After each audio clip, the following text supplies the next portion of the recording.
Here we are at the end with Adrian. Nothing changed here. That's still the same. Although we just realized that we have to squeeze this ammo budget even more. And first we bought the V12 because Adrian was planning to have an amp that is gonna be good for anything, enough channels.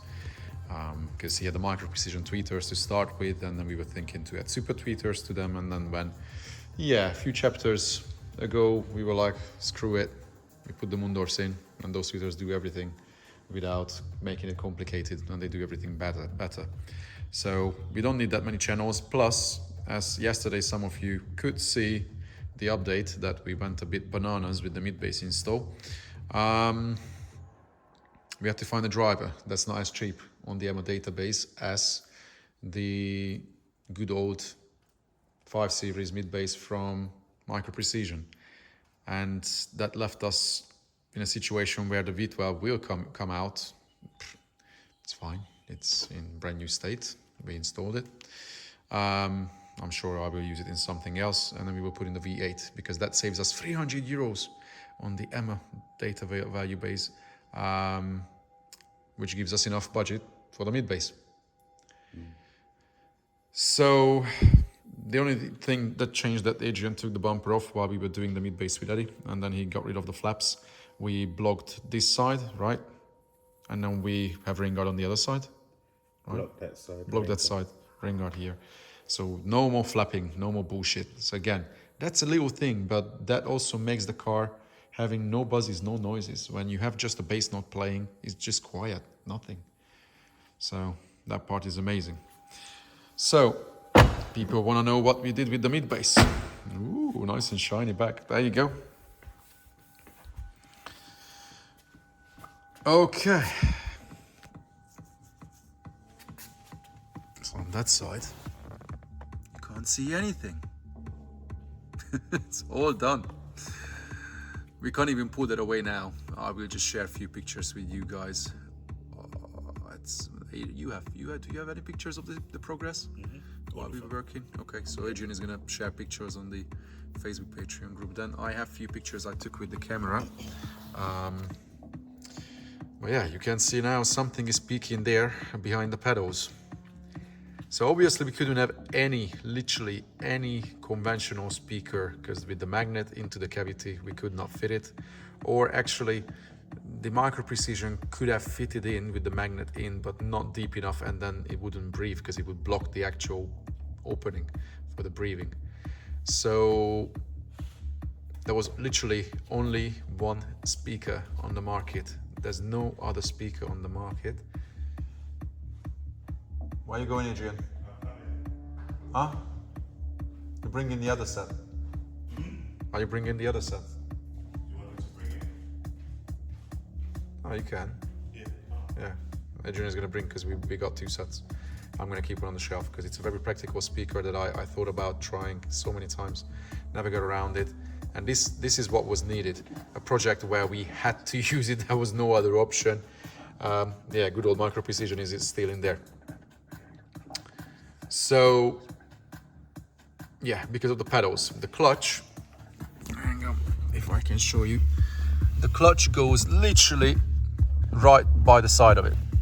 Yes, you can see there's a Morel there. And the brake, I'm not lying, we have 2mm in front of the arm.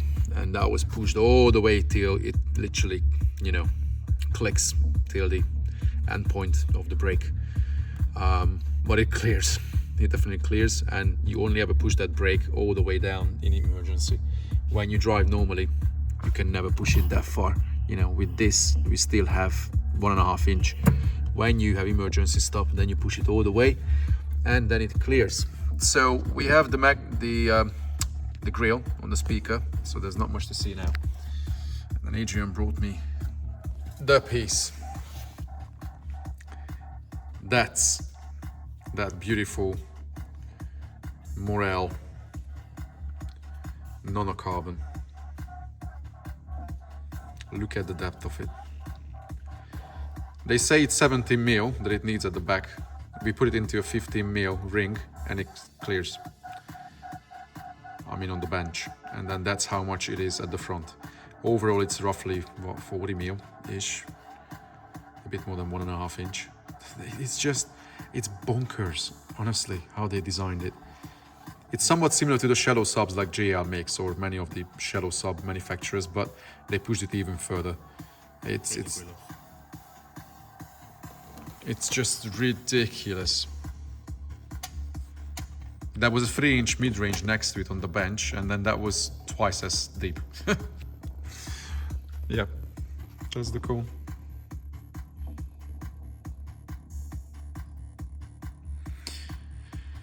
And yes, we were worried. Is it gonna have enough output? Is it gonna do anything okay? Is it gonna be like a normal size mid-bass? Right? So we are running it on the V12, so we have 75 watt behind it, but of course V12 is any of the DSPMs are not so beefy to run mid-bass. So when we go full tilt, it doesn't even move 2 millimeter. It can do 4 mil each way in theory, but honestly it hardly moves, and we have just enough output. And I didn't have to boost it. I only had to boost 1 dB on the output on the DSP compared to the previous door shit, which was hot fart, flexing everywhere. Whereas this thing now, just as I always said, mid-bass comes from location and application. And this thing now, what is it like now, Adrian? Come on, you have to explain. It's night and day difference. It's on par with when we did the kicks in the Mercedes. Yeah. Not exactly the same, but not any worse. It's just different. The micro precision speakers sounded different in the Mercedes. Well, it did because that was true IB. Yeah. And they could play lower, but lower. they were a bit softer. Yeah. This is tighter, but also because the firewall cavity into the chassis rail, it plays somewhat outside as well, because we can hear it outside like fucking insane. It's really pumping outside in the engine bay. Fine, we don't care about that. Compared to the doors, oh, it's insane. Yeah, it is. You can actually listen to songs without the sub. Well, it doesn't have the extension, Yeah. but we will have the RT evaluation. You will see also how the floor carpet, we took the foam away from the carpet underneath, how the floor carpet and the floor mat affects the response, because this is pretty much like, we called it now the mini S-Class. Pretty much. I have the same shit, pretty much the same shit in the S-Class. And okay, on driver's side, even the S-Class, it's covered even on that side, but I took the foam off, mastered the vinyl off, we just kept the carpet. On this side, we could cut the carpet around the speaker completely, so this is breathing. But even on that side, I can say, even without, you know, you guys being subscribed to the RTA tier, I can say that even with all that shit in front of that, it's functional up to 250 hertz crossover point easily.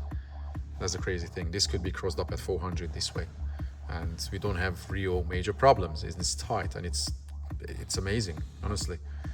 And if we had a bigger amplifier on it, we could really spank it. It would be very, very capable. Even now on low level, it's just clean and tight. If I go back, I just play something for you, just for a bit of inspiration. A bit of Ghost Rider. There you go. This tight kick bass was literally rattling the doors apart before. You just couldn't listen to any music like this.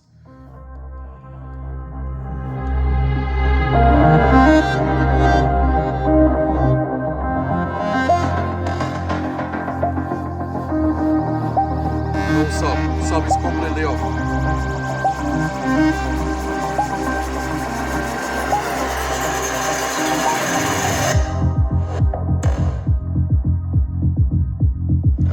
I can hear the energy from the engine bay, but when the doors are shut, we don't hear it.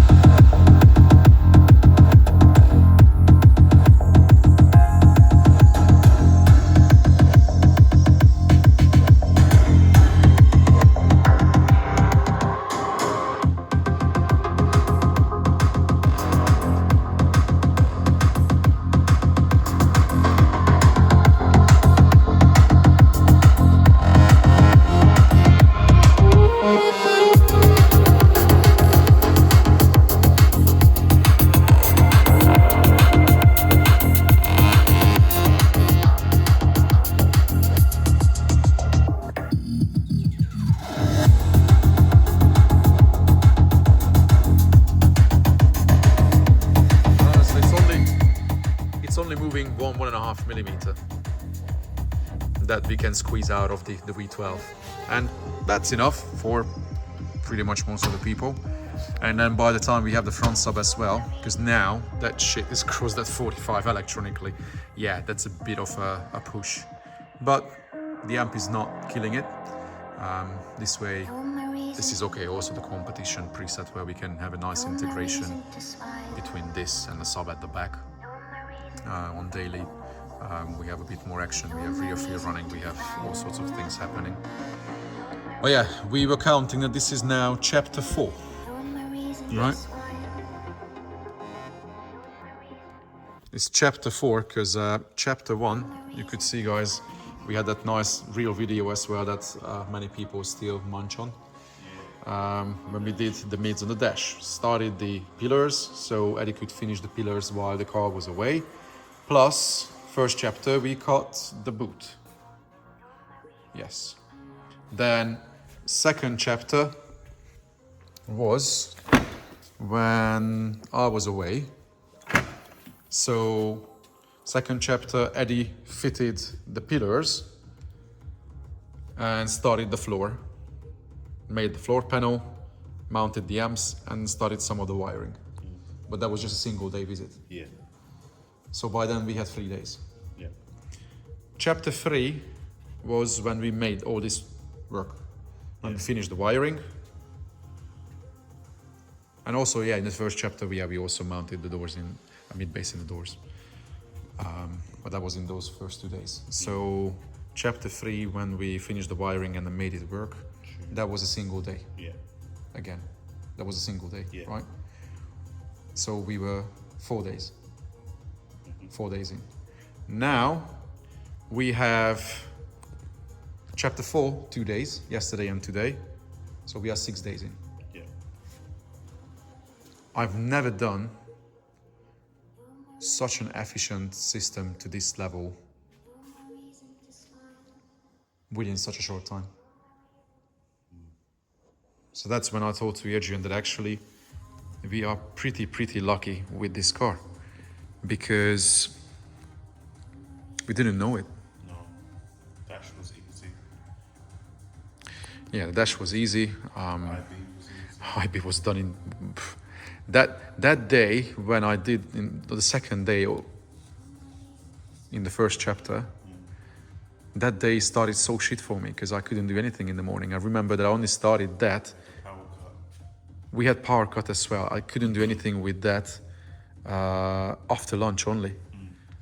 And I started after lunch and I knocked it out in 6 hours by the evening. I started at like 2 o'clock, I finished by 8 and it was done. Everything was pretty efficient. Okay, we say we have 6 days in it. Eddie spent an extra day with the pillars. Yeah.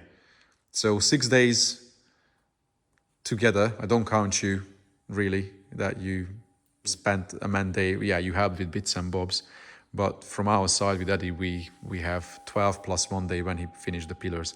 13 days in the car to this level, to, we can say, proper highest level of competition expectations so far. And then we need the front sub and we are somewhat done.